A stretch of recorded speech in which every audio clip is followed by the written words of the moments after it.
야고보서 전체에 있어서 가장 중요한 열쇠가 되어지는 단어가 있다면 온전함이라고 말씀을 드렸습니다. 그 온전함이라는 단어를 현대적인 언어로 표현한다면 성숙함이라고 이야기할 수가 있습니다. 이제 야고보서의 주제 다 외우실 수 있는 정도까지는 되어지셨죠? 그동안 우리가 한 11주 동안 제가 계속해서 이야기를 했더니 아마 여러분들께서 이제는 다 외우실 정도가 되었을 거라고 생각이 되어집니다. 자, 성숙하지 못한 사람들에게 있어서 몇 가지의 특징이 있죠.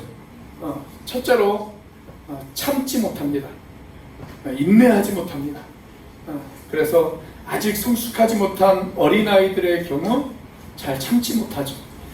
자, 두 번째로 그들은 말한 것을 실천할 수 있는 능력이 없습니다.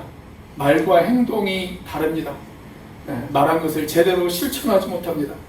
자, 세 번째로 지혜롭지 못합니다. 말이 지혜롭지 못하고 행동이 지혜롭지 못합니다. 네 번째로 싸움에서 쉽게 패배합니다. 싸움에서 승리를 경험하지 못합니다.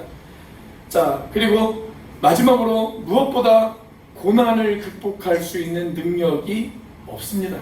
자, 그래서 5장에서는 고난을 극복하는 삶이 바로 성숙한 그리스도인들의 모습이다.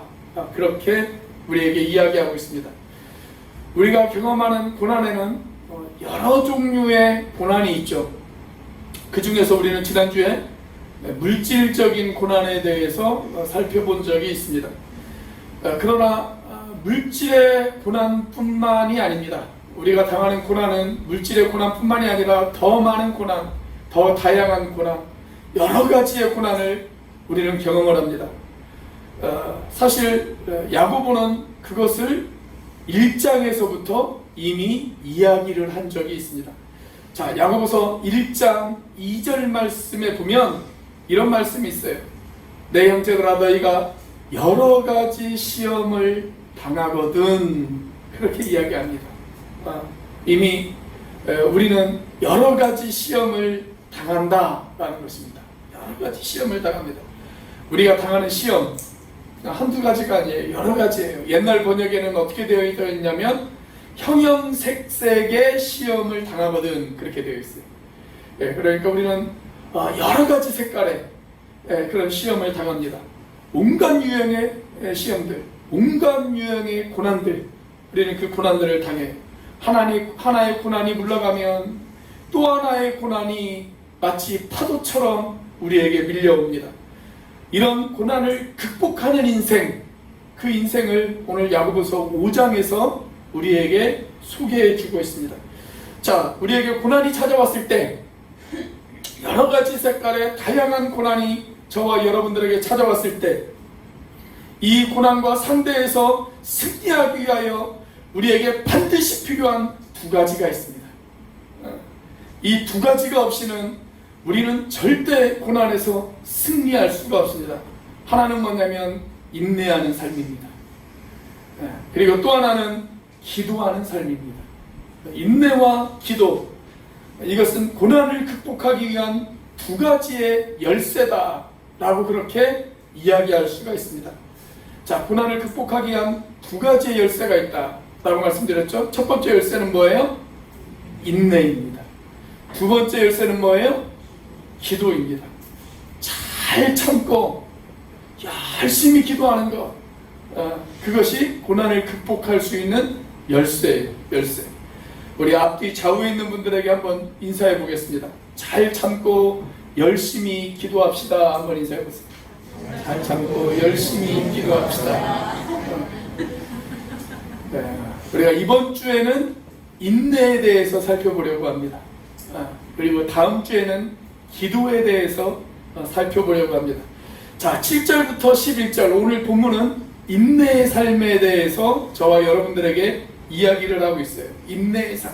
자, 그러면서 야고보가 여기에서 시험이 왔을 때, 고난이 왔을 때 잘 참고 인내했던 대표적인 유형의 세 종류의 사람들을 예로 들고 있습니다. 자, 첫 번째 예는 농부의 예예요. 그리고 두 번째 예는 선지자의 예이고 세 번째 예는 욥의 인내를 예로 들고 있습니다. 자, 고난이 있을 때마다 우리는 이 세 종류의 사람들을 묵상해 보라는 거예요. 이 세 종류의 사람들이 어떻게 그 고난을 이겨냈는지, 그들이 어떻게 고난을 참고 견뎌냈는지, 이 세 종류의 사람들을 묵상하면서 저와 여러분들도 고난을 참고 견딜 수 있어야 된다 라고 그렇게 이야기하고 있습니다. 자, 일단 첫 번째로 농부의 인내를 살펴보도록 하겠습니다. 7절 말씀입니다. 같이 읽습니다. 시작. 그러므로 형제들아, 주께서 강림하시기까지 길이 참으라. 보라, 농부가 땅에서 나는 귀한 열매를 바라고 길이 참아 이른 비와 늦은 비를 기다리나니. 아마 야고보는 인내를 설명하는 직업 중에 가장 훌륭한 직업, 가장 탁월한 직업으로 농부를 생각했던 것 같아요.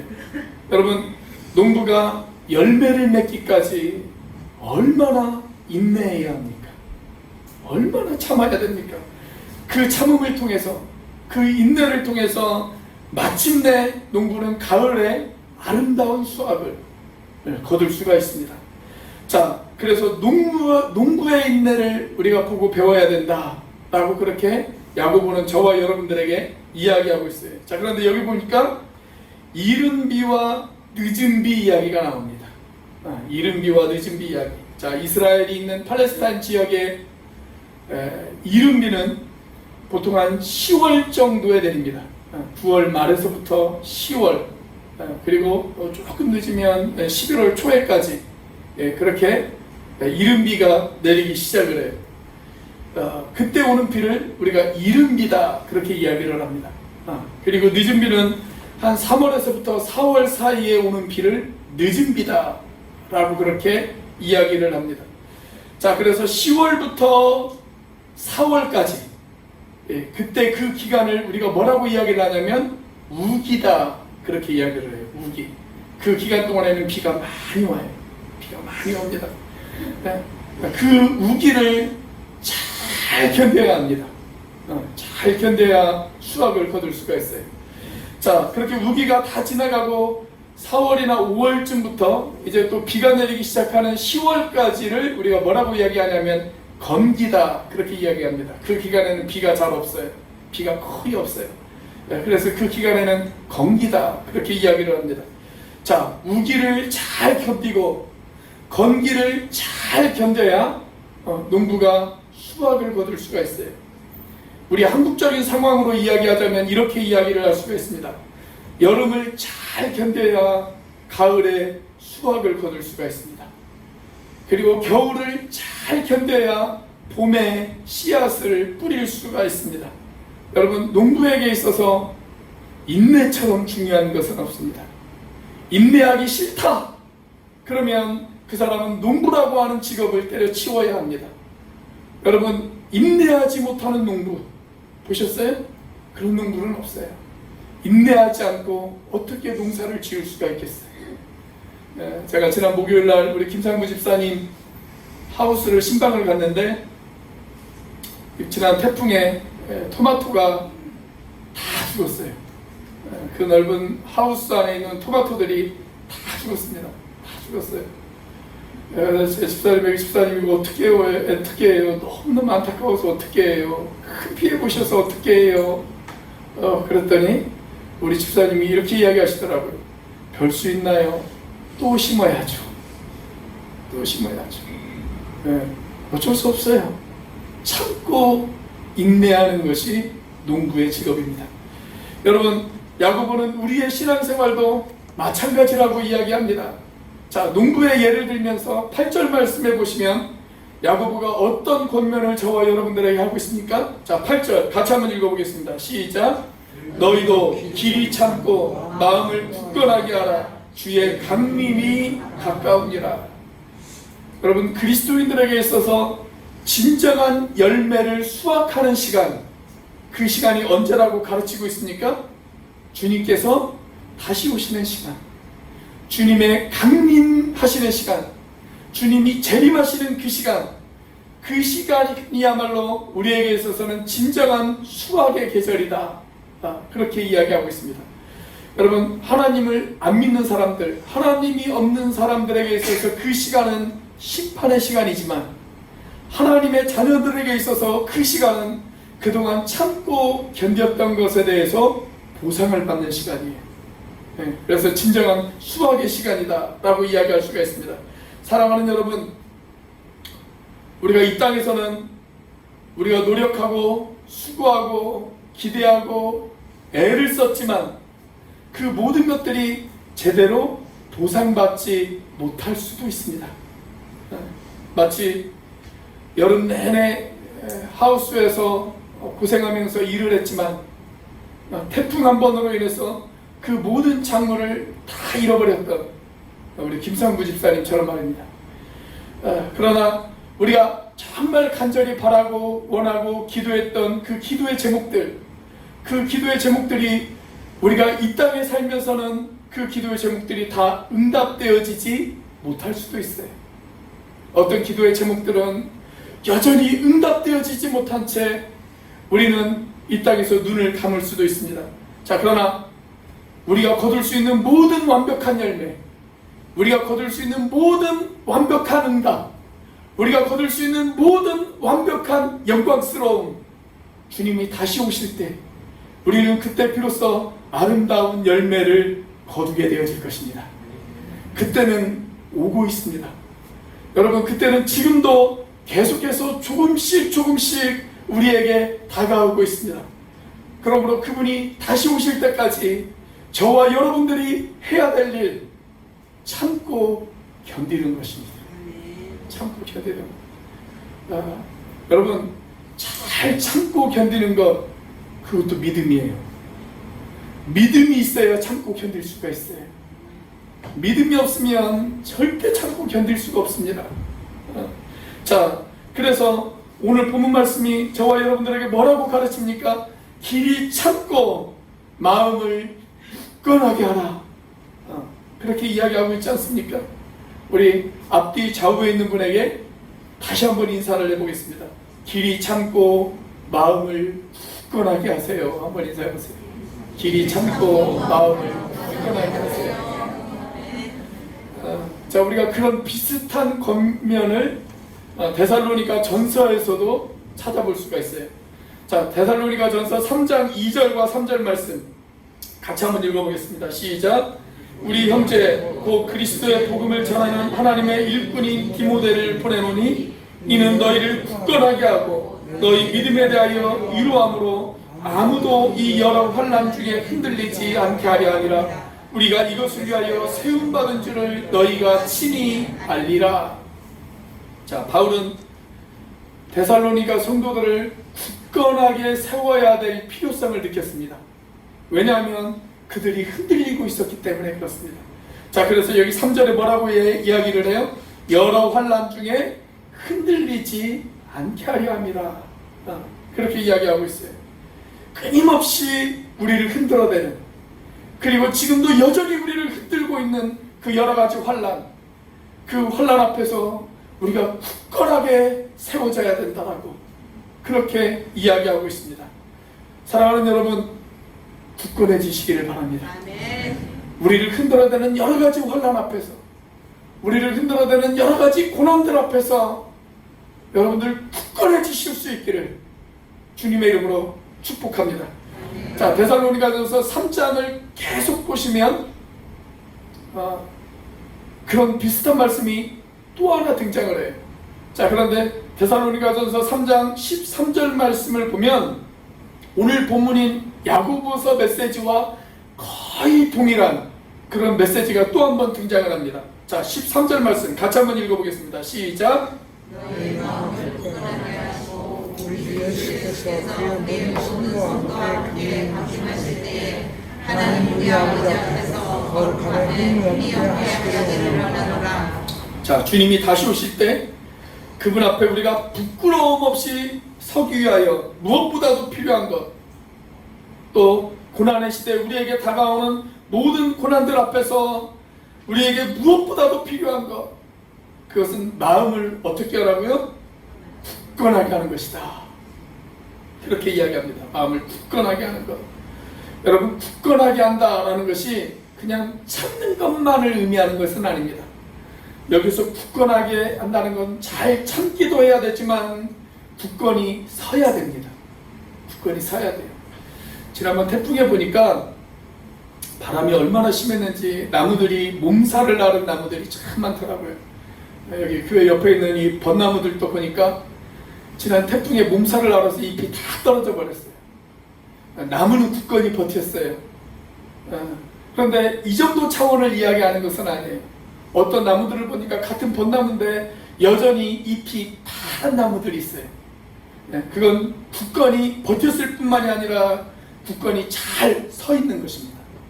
그렇게 되라는 거예요. 그렇게 되라. 여러분, 우리를 밀가부르듯 흔들려고 하는 그 사탄의 전략 앞에서, 그리고 수많은 혼란 앞에서 우리가 굳건히 설 때 승리를 경험할 수 있게 되어질 줄로 믿습니다. 여러분이 앞으로 다가올 모든 혼란 앞에서 굳건히 서 있게 되시기를 주님의 이름으로 축복합니다. 굳건히 서시는 저와 여러분들이 되시기를 주님의 이름으로 축복합니다. 자, 고난 앞에서 인내했던 또 하나의 예, 선지자의 인내를 오늘 예로 들고 있습니다. 선지자의 인내. 자, 10절 말씀이죠. 오늘 본문의 10절 말씀 같이 한번 읽어보도록 하겠습니다. 시작. 형제들아, 주의 이름으로 말한 선지자들을 고난과 오래 참음의 본으로 삼으라.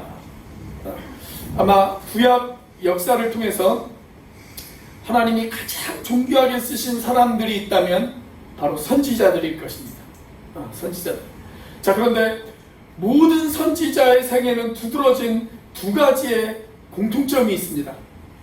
하나는 뭐냐면 어떤 선지자를 막론하고 모든 선지자들은 다 하나같이 예외 없이 그들의 삶 가운데 고난이 찾아왔다는 것입니다.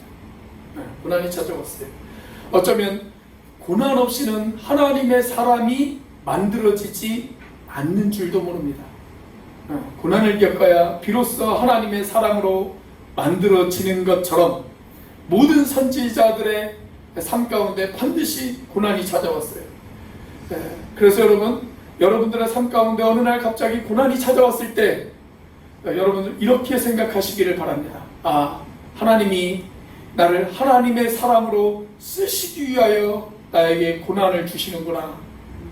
이렇게 생각하시면 금생과 내생에 복이 되는 줄로 믿습니다. 그것이 첫 번째 공통점이에요. 첫 번째 공통점. 모든 하나님의 사람들의 삶에 보면 반드시 고난이 찾아왔어요. 자, 그런데 또 하나의 공통점이 있습니다. 그것은 뭐냐면 그 선지자들이 자신들에게 찾아온 그 많은 고난 속에서 그들이 오래 참고 견디고 인내했다는 것입니다. 그들은 고난을 인내했어요. 오래 참았어요. 그리고 견뎠어요. 그리고 마침내 승리했어요. 고난 속에서 마침내 승리했어요. 자, 그래서 존귀하고 아름다운 그들의 삶의 발자취들을 역사에 남길 수가 있게 되어졌습니다. 이런 선지자들의 그 고난 앞에서, 그리고 그들이 고난을 어떻게 견디고 어떻게 인내했는지를 묵상하면서 우리에게 다가오는 고난도 우리가 잘 참고 견딜 수 있어야 된다라는 것입니다. 자, 예수님께서도 일찍이 당신의 제자들에게 이러한 고난이 찾아올 것이라는 것을 예언한 적이 있습니다. 자, 예수님의 사역 초기에 산상수훈에서 예수님께서 제자들에게 이런 말씀을 하셨어요. 우리가 잘 알고 있는 팔복과 연결되어진 말씀인데 마태복음 5장 11절과 12절 말씀, 자, 같이 한번 읽어보겠습니다. 시작. 나로 말미암아 너희를 욕하고 박해하고 거짓으로 너희를 거슬러 모든 악한 말을 할 때에는 너희에게 복이 있나니 기뻐하고 즐거워하라. 하늘에서 너희의 상이 큼이라. 너희 전에 있던 선지자들도 이같이 박해하였느니라. 너희가 욕먹고 박해받고 억울한 고소를 당하고 그래서 너희들의 마음이 아플 때, 사람들에게 악한 이야기를 들을 때 오히려 기뻐해라. 그렇게 말씀하십니다.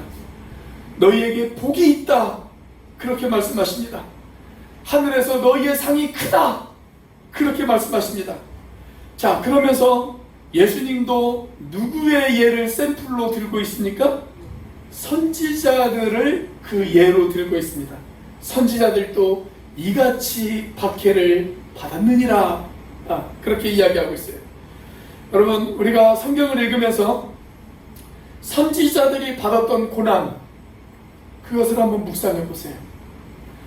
선지자들이 행했던 위대한 업적들, 선지자들이 경험했던 기적들, 그런 것들만 묵상하지 마시고 선지자들이 받은 고난을 한번 여러분 묵상해 보시길 바랍니다.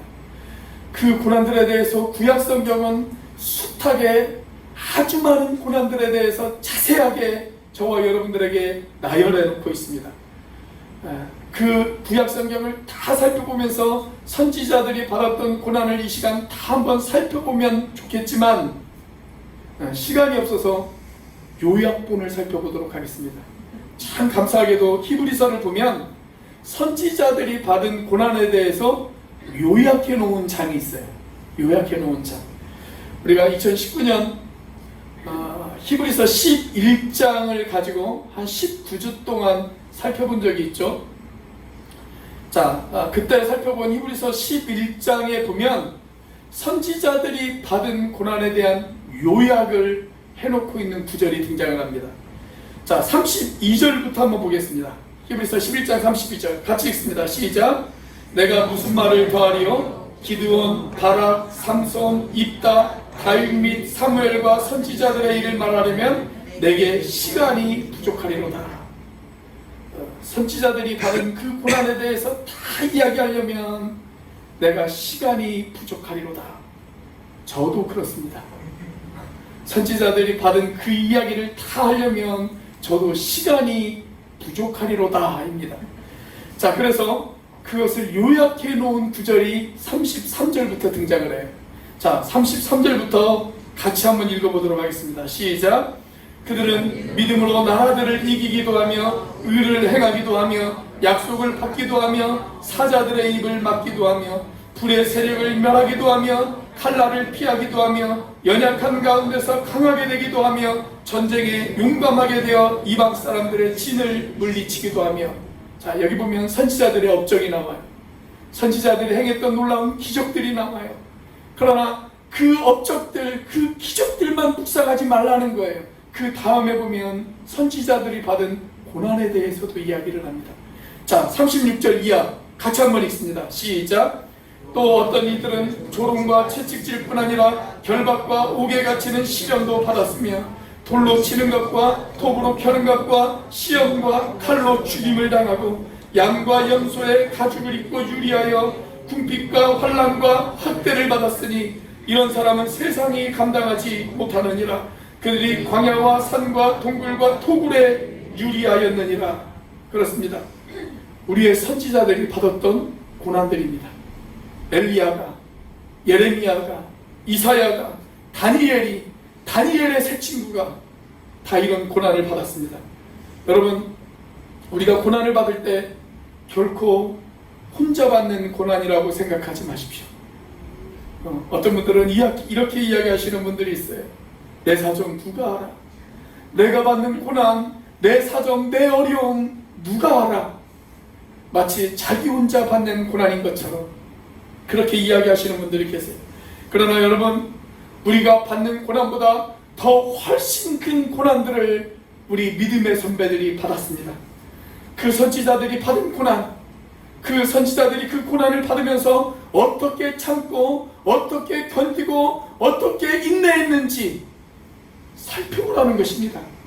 그리고 우리들도 그 고난이 있을 때 잘 참고 견디라는 것입니다.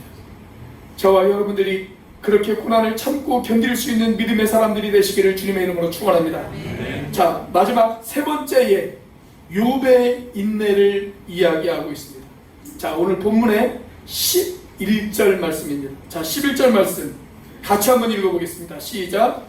보라, 인내하는 자를 우리가 복되다 하나니 너희가 욥의 인내를 들었고 주께서 주신 결말을 보았거니와 주는 가장 자비하시고 긍휼히 여기시는 이시니라. 여러분, 우리가 성경에서 고난을 잘 통과했던 가장 대표적인 사람 한 사람을 꼽으라고 한다면 우리는 욥을 이야기할 수가 있습니다. 그 욥의 인내를 너희가 알지 않느냐? 그 이야기예요. 그 이야기입니다. 여러분, 우리가 욥기서를 읽어보면 욥이 얼마나 많은 고난을 겪습니까? 얼마나 많은 어려움을 겪습니까? 자기가 가지고 있는 모든 것을 다 잃어버려요. 그리고 심지어 자기 아내마저도 하나님과 자기를 저주하고 떠나버려요. 자기의 모든 것을 다 잃어버린단 말이죠. 자, 그런데 중요한 건 결말이에요. 결말. 여러분, 결말이 좋으면, 끝이 좋으면 다 행복합니다. 그렇죠? 우리가 드라마나 영화를 볼 때도 그냥 처음부터 끝까지 다 행복한 모습들만 보이면 영화가 재미가 없죠. 재미가 없어요. 중간중간에 위기도 좀 찾아오고 갈등도 좀 찾아오고, 그래서 그 위기와 갈등을 이겨나가는 모습을 보면서 우리가 재미를 느낍니다. 그리고 그 모든 갈등과 위기를 다 극복하고 마지막 결말이 아름다우면 우리는 기쁨을 느끼고 행복을 느낍니다. 여러분, 우리의 인생도 마찬가지입니다. 우리의 인생도 마치 한 편의 영화와 같습니다. 그래서 우리의 인생의 장에서 때때로는 아주 드라마틱한 환난과 고난이 저와 여러분들에게 찾아옵니다. 그리고 그 고난과 환난을 우리가 잘 이겨내면, 잘 견뎌내면, 여러분, 우리의 인생을 결론 지을 때 황혼역에 우리가 주님 앞에 가게 되어질 그 시간에 우리의 인생을 뒤돌아보면서 지난날 우리에게 찾아왔던 고난과 고통을 마치 추억처럼 이야기할 수 있는 그런 날들이 우리에게도 오지 않겠습니까? 자, 그래서 결말이 중요해요. 결말이. 자, 욥은 고난 속에서도 그런 결말을 기대했어요. 그런 결말. 우리가 잘 알고 있는 욥기서 23장 10절 말씀을 보면 욥이 한참 고난을 받으면서 그 고난의 중간에 내 인생은 이렇게 끝나지 않을 것이다. 하나님께서 내 인생을 결코 이렇게 비참하게 끝내지 않을 것이다. 하나님께서 나에게 아름다운 결말을 주실 것이다. 그것을 확실히 믿었던 것 같아. 그래서 욥이 이런 고백을 합니다. 자, 욥기서 23장 10절 말씀 같이 한번 읽어보겠습니다. 시작. 그러나 내가 가는 길을 그가 아시나니 그가 나를 단련하신 후에는 내가 순금같이 되어 나오리라. 여러분, 욥이 이 고백을 언제 했을까요? 그의 모든 고난이 다 끝나고 인생의 황혼역이 되어져서 그가 이런 고백을 하나님 앞에 드렸을까요? 아닙니다. 여전히 고난의 진행 중에 있을 때 이 고백을 하나님 앞에 드렸습니다. 아직도 고난이 끝나지 않았습니다. 여전히 고난이 계속되어집니다. 여전히 힘이 듭니다. 여전히 눈물이 납니다. 여전히 괴롭습니다. 여전히 앞이 캄캄합니다. 그러나 그때 여전히 고난의 긴 터널을 지나가고 있을 그때, 여전히 끝이 보이지 않는 캄캄한 길을 걸어가고 있을 그때 욥은 이렇게 고백합니다. 내가 가는 길을 그가 아신다. 나의 길을 그가 아신다. 하나님이 아신다. 이 길이 눈물의 골짜기라는 것을 하나님이 아신다. 내가 지금 겪고 있는 길이 캄캄한 길이고 어둠의 길이고 아픔의 길이라는 것을 그분이 알고 계신다. 그가 그 심정으로 그 고난의 길을 통과했어요. 그러면서 이야기합니다. 뭐라고 이야기합니까? 그가 나를 단련하신 후에는, 그래, 이것은 하나님이 나를 단련하시는 거야. 이건 하나님이 나를 연단하시는 거야. 하나님께서 나를 단련하시는 하나의 시험이야. 내가 통과해야 될 시험이야. 욥은 그렇게 생각을 했어요. 그런데 여러분, 연단은, 단련은 고난으로 끝이 나는 것이 아니에요. 연단이 끝이 아니에요. 그 연단의 끝에는 아름다운 축복이 기다리고 있어요. 자, 그래서 욥은 어떻게 믿었습니까? 이 연단의 끝, 이 단련의 끝에는 하나님께서 나를 정금처럼, 순금처럼 만들어서 하나님 앞에 서게 만들 것이야. 하나님이 내 인생을 이렇게 끝내지 않으시고 나를 순금처럼, 정금처럼 아름답고 복된 존재로 하나님께서 내 인생을 끝내실 거야. 그렇게 욥이 고백하고 있는 것입니다. 욥은 그것을 알았고 그것을 믿었고 욥은 그 믿음으로 견딜 수가 있었던 것입니다. 그렇습니다. 여러분 욥이 그렇게 믿고 견뎠던 것처럼 여러분들도 그런 믿음을 가지고 견디시는 저와 여러분들이 되시기를 주님의 이름으로 축원합니다. 사랑하는 형제자매 여러분, 욥의 인내를 기억하십시오. 욥의 결말을 기억하십시오. 참고 견디면 마침내 순금처럼 나아가게 되어질 것입니다. 우리 옆에 사람들 얼굴을 한번 보세요. 옆에 있는 분들 관상을 한번 보시기 바랍니다. 네, 정금처럼 될 징조가 보이나 안 보이나? 어때요? 정금이 될 것 같이 보이세요? 예. 우리 한번 인사해 보겠습니다. 당신은 정금과 같은 존재입니다.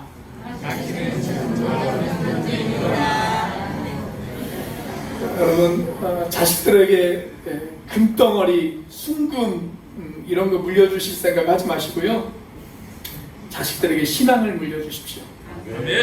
신앙을 물려주시면 그 자식들의 인생 자체가 순금이 되어 하나님 앞에 서게 되어질 것입니다. 네, 제발 여러분들의 자녀들을 정금으로 빚어 만드시는 저와 여러분들이 되시기를 주님의 이름으로 축복합니다.